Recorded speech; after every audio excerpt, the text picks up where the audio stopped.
Hey ladies, I hope we're all good. So today's exercise tutorial, this one is all about the Smith machine hip thrust. So performing hip thrust on the Smith machine is going to be a great way to target the glutes, so the booty and the hamstrings, and it gives you a nice stable setup because obviously you can do this with just a barbell.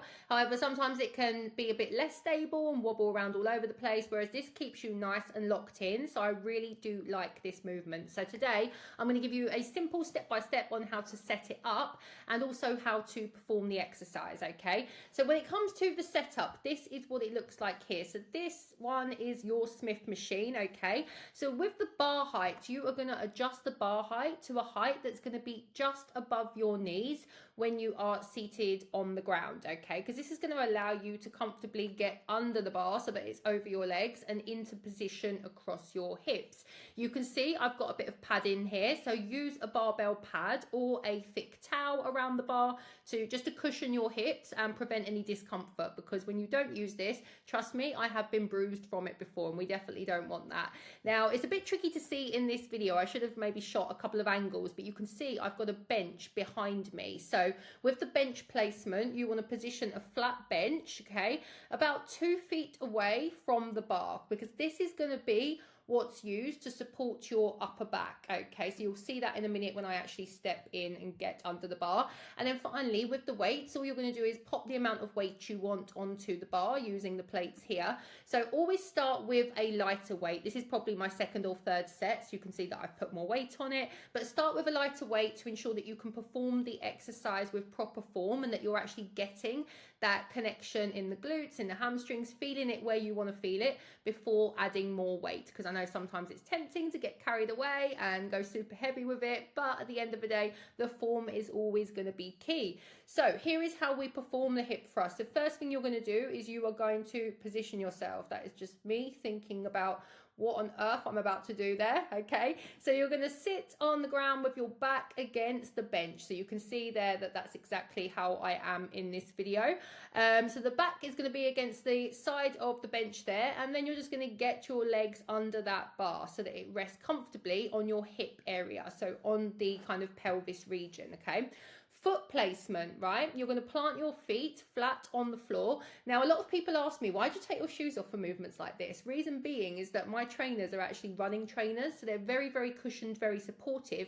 But what that does is it almost gives them a little bit of a heel. Whereas for movements like this, it's actually better to have a flat foot distribution, because that way you're going to feel it more in the muscles. So your foot is nice and flat and easy and nice and distributed.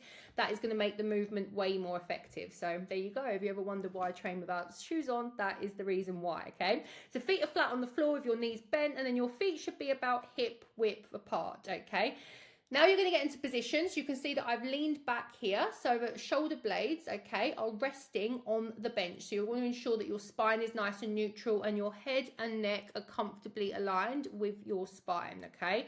So you can see there a second ago that I just started to lift the bar. Let's just bring that back a little bit, okay?